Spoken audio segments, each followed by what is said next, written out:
ایک دفعہ حضرت سیدنا عمر فاروق رضی اللہ تعالی عنہ مال کی تقسیم کرنے لگے۔ آپ نے مال کی تقسیم کا آغاز حضرت سیدنا امام حسن امام حسین سے کیا۔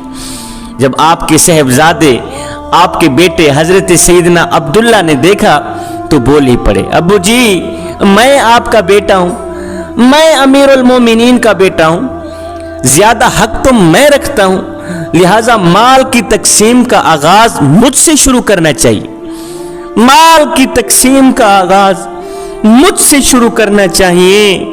یہ سن کر حضرت سیدنا عمر فاروق رضی اللہ تعالی عنہ کے چہرے کا رنگ بدلنے لگا، تبدیل ہونے لگا۔ آپ نے اپنے بیٹے کو دیکھا، دیکھ کر فرمانے لگے، او نادان تیری اوقات ہی کیا ہے؟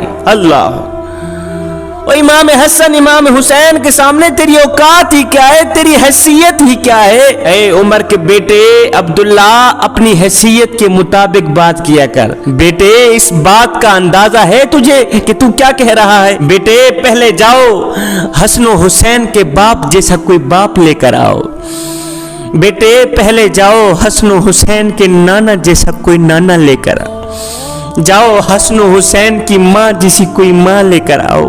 بیٹے اگر یہ تو نہیں کر سکتا تو پھر اپنی حیثیت کے مطابق بات کیا کر، پھر اپنی اوقات میں رہ کر بات کیا کر۔ حضرت سیدنا امام حسن امام حسین گھر گئے، یہ سارا واقعہ اپنے ابو جی حضرت سیدنا علی المرتضی شیر خدا کے گوش و گزار کیا۔ سیدنا علی المرتضی شیر خدا نے جب سنا تو سیدنا علی المرتضی شیر خدا نے فرمایا، بیٹے حسن و حسین جاؤ سیدنا عمر فاروق کو کہہ دو، خوشخبری سنا دو کہ ایک دفعہ حضور علیہ السلام بیٹھے ہوئے تھے، ساتھ میں بھی بیٹھا ہوا تھا، اتنے میں جبریل آئے، جبریل آ کر عرض کرنے لگے، یا رسول اللہ آپ کا اللہ فرما رہا ہے کہ اپنے عمر کو خوشخبری سنا دو، اپنے عمر کو خوشخبری دے دو کہ آپ کا جو عمر ہے نا یہ جنتیوں کا سورج ہے۔ اے حسن و حسین جا کے عمر فاروق رضی اللہ تعالی عنہ کو خوشخبری سنا دو کہ آپ جنتیوں کے سورج ہیں، جنتیوں کے سورج۔ اللہ اکبر۔ امام حسن امام حسین دوڑتے ہوئے گئے، سیدنا عمر فاروق رضی اللہ تعالی عنہ کو جا کر ملے، خوشخبری سنائی کہ حضور آپ تو جنتیوں کے سورج ہیں۔ ہائے، یہ سن کر جان میں جان آ گئی، خوشی سے دل جھوم اٹھا۔ سیدنا عمر فاروق رضی اللہ تعالی عنہ نے کیا کیا، کچھ صحابہ کو ہمراہ لیا، کچھ صحابہ کو لے کر حضرت سیدنا علی المرتضی شیر خدا کے ہاں گھر چلے گئے۔ جب سیدنا علی المرتضی شیر خدا کے پاس گئے، جا کر کہنے لگے، حضرت آپ نے ٹھیک فرمایا تھا؟ کہا جی بالکل میں نے ٹھیک فرمایا تھا۔ ایک دن میں بیٹھا ہوا تھا، جبریل آئے میرے حضور علیہ السلام کو، کہنے لگے حضور آپ کا جو عمر ہے نا یہ جنتیوں کا سورج ہے، یا عمر میں آپ کو خوشخبری دیتا ہوں کہ آپ جنتیوں کے سورج ہیں۔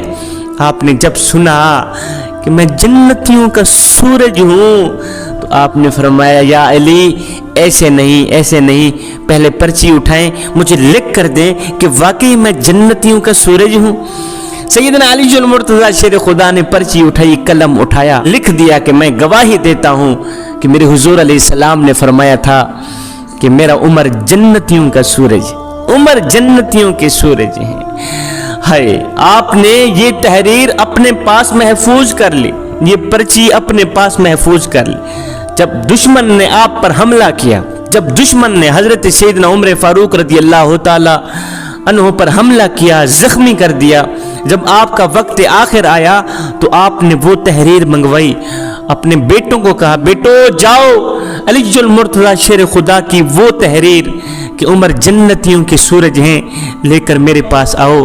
جب وہ تحریر آ گئی، وہ پرچی آ گئی تو سیدنا عمر فاروق رضی اللہ تعالی عنہ نے فرمایا، بیٹو اس پرچی کو میرے کفن کے ساتھ باندھ دینا، عمر کی بخشش کے لیے بس اتنا ہی کافی۔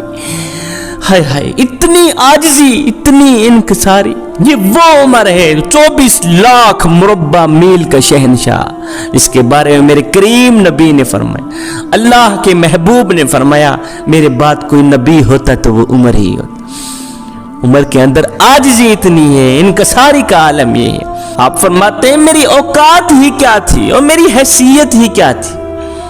فرمایا ایک وقت تھا میں اونٹ چرایا کرتا تھا، میرے ابو مالدار تھے، میں مالدار عرب کا بیٹا تھا، اونٹ چرایا کرتا تھا، اونٹ چرایا کرتا تھا۔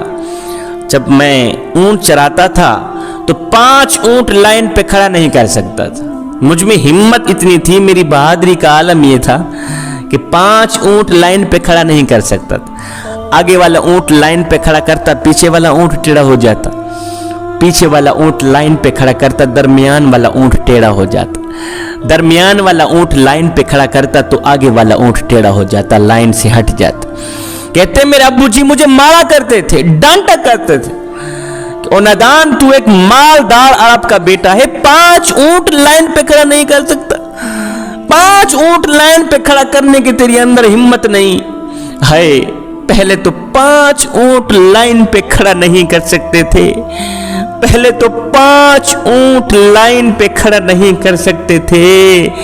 جب میرے کریم نبی کی خدمت پہ آئے، جب میرے کریم نبی کے قدموں پہ بیٹھے، جب میرے کریم نبی کے مبارک قدم چومے، 24 لاکھ مربع میل کی حکمرانی کی، شرق سے لے کر غرب تک انسانوں کو بھی ایک لائن پہ کھڑا کر دیا، حیوانوں کو بھی ایک لائن پہ کھڑا کر دیا۔ مجھے بتاؤ تو صحیح یہ صدقہ میرے عربی لجپال کا نہیں تھا تو اور کن کا تھا؟ حضرت سیدنا عمر فاروق رضی اللہ تعالی عنہ، آپ کا معمول تھا کہ رات کے دوسرے پہر مدینے کی گلیوں میں گشت فرمایا کرتے تھے۔ اللہ اکبر۔ ایک دن آپ گشت فرما ہی رہے تھے کہ آپ کو ایک بڑھیا مل گئی، بڑھیا نہیں جانتی تھی کہ یہ شخص کون ہے۔ آپ نے بڑھیا سے حال پوچھا، بڑھیا کیا حال ہے؟ اس نے کہا نہ پوچھ، وہ عمر نہیں ہے، عمر اس کی جان کو رو رہی ہوں، اس کی جند کو رو رہی ہوں، اس کی زندگی کو رو رہی ہوں۔ آپ کے پاؤں تلے زمین نکل گئی۔ وہ بڑھیا نہیں جانتی تھی میرے سامنے یہ جو شخصیت کھڑی ہے یہ کو۔ بڑھیا کہنے لگی عمر کی جان کو رو رہی ہوں، جب سے وہ امیر المومنین بنا ہے، جب سے وہ حکمران بنا ہے، جب سے وہ بادشاہ بنا ہے، تب سے میں بھوکی مر رہی ہوں، میرے بچے بھوکے مر رہے ہیں۔ اس نے آج تک آ کر نہیں پوچھا اور کوئی کھانا بھی مل رہا ہے یا نہیں، کھانا چاہیے، پانی چاہیے، کسی چیز کی ضرورت تو نہیں۔ جب سے وہ حکمران بنا ہے تب سے پریشانیوں نے میرے گھر کو گھیر دیا ہے، امیری کا جنازہ نکل گیا ہے، غربت عروج پر آ گئی ہے، لیکن وہ شخص آج تک میرے ہاں پوچھنے نہیں آیا کہ کسی چیز کی تجھے ضرورت تو نہیں۔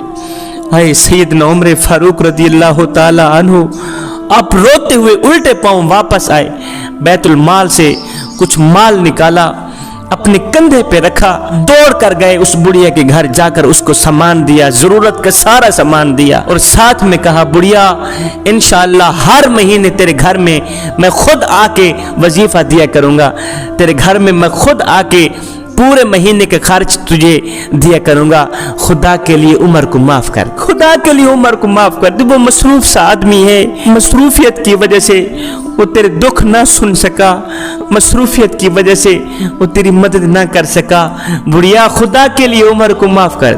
بڑھیا نے کہا اور تو کیوں کہہ رہا ہے عمر کو معاف کر دو، تو بار بار عمر کا نام کیوں لے رہا ہے؟ سیدنا عمر فاروق رضی اللہ تعالی عنہ آپ رو پڑے، رو کر کہنے لگے مائی اگر سچ پوچھتی ہو تو عمر میرا نام ہے، عمر تیرے سامنے کھڑا ہے، خدا کے لیے جو کرنا ہے ابھی کر لو، جو کرنا ہے اسی دنیا میں ہی کر لو، مجھے معاف کر دو، قیامت والے دن میں رب کے سامنے تجھے کیا جواب دے پاؤں گا؟ قیامت کے دن اپنے کریم رب کے سامنے تیرے سوالوں کا کیا جواب دے پاؤں گا؟ بڑھیا خدا کے لیے مجھے دنیا میں ہی معاف کر دو۔ اس بڑھیا نے جب سیدنا عمر فاروق رضی اللہ تعالی عنہ کی عاجزی اور انکساری کو دیکھا تو رو کر کہنے لگی حضرت میں نے آپ کو اس دنیا میں بھی معاف کر دیا، اگلے جہان میں بھی معاف کر